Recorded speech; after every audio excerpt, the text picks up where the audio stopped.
Pemirsa, terima kasih Anda masih bersama dengan kami dalam Berita Papua hari ini. Dan bagi Anda yang baru saja bergabung bersama kami, akan kami sajikan kembali berita utama kami di hari ini. Berikut cuplikan.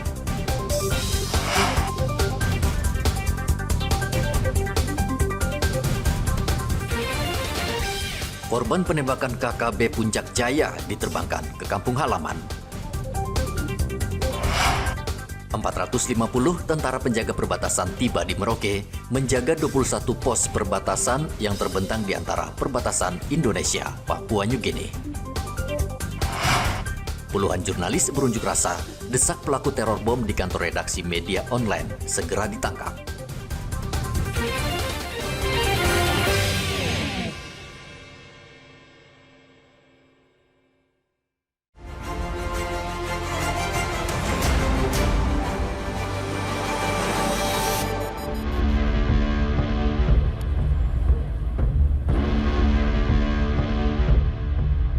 Sudah sepekan Operasi Zebra 2024 berlangsung dan tidak sedikit pengendara yang terjaring karena melanggar peraturan lalu lintas.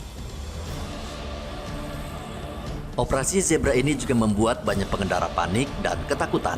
Salah satu dialami seorang ibu rumah tangga yang nekat melompat dari sepeda motor yang dikemudikan suaminya ketika polisi melakukan razia di Jalan Raya Mandala tepat di depan kantor Satlantas Merauke Sabtu pekan lalu. Beruntung wanita tersebut tidak mengalami cedera. Operasi Zebra 2024 berlangsung serentak di seluruh Indonesia selama 2 pekan.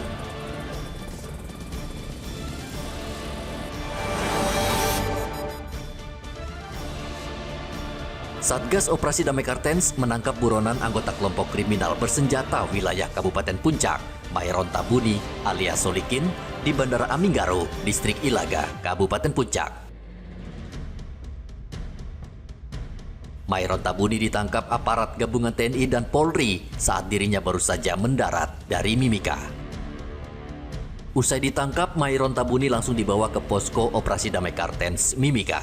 Mairon Tabuni adalah buronan teror penembakan terhadap warga sipil bernama Sudirman, seorang pedagang di Ilaga, Kabupaten Puncak, 23 Mei 2024.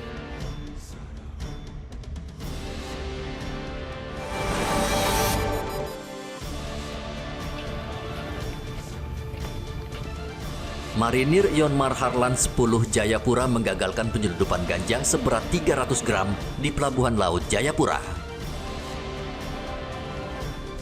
Penyelundupan ini terbongkar ketika anggota marinir mencurigai seorang pemuda yang membawa karton kecil dan mengaku sebagai buruh pengangkut barang. Ia mencoba naik ke kapal sinabung, namun ketika karton tersebut diperiksa, ternyata berisi ganja. Tersangka mengaku ganja tersebut akan dijual di Biak Numfor.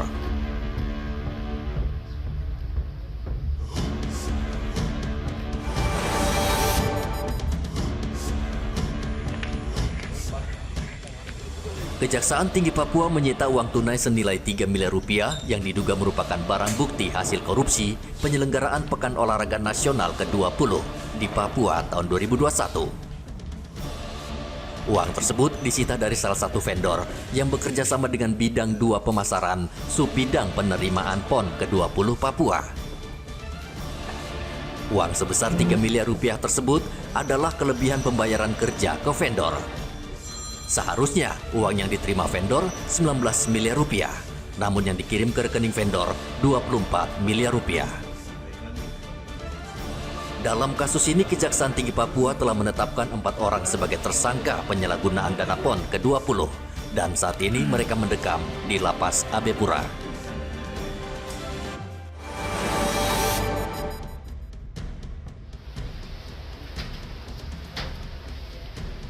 Kantor Imigrasi Kelas 1 Jayapura menangkap seorang warga negara asing asal Pantai Gading yang membuat keributan di daerah Entrop, Kota Jayapura.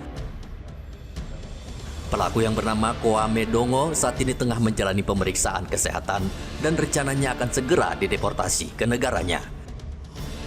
Saat kejadian, polisi mendapat laporan dari warga karena pria ini membuat onar. Pria asal Pantai Gading, Afrika ini masih mendekam di sel tahanan imigrasi Jayapura Ia menunggu proses deportasi ke negara asalnya karena melanggar izin tinggal di Indonesia.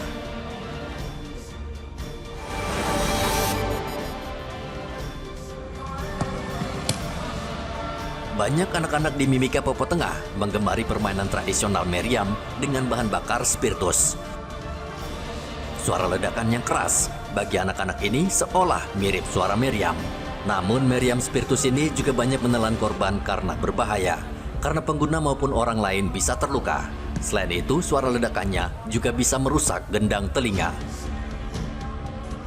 Polres Mimika mengimbau orang tua mencegah dan menegur anak-anak mereka agar tidak bermain meriam spiritus. Karena selama beberapa minggu terakhir, permainan meriam spiritus ini marak di Timika dan polisi tidak ingin ada korban yang terluka.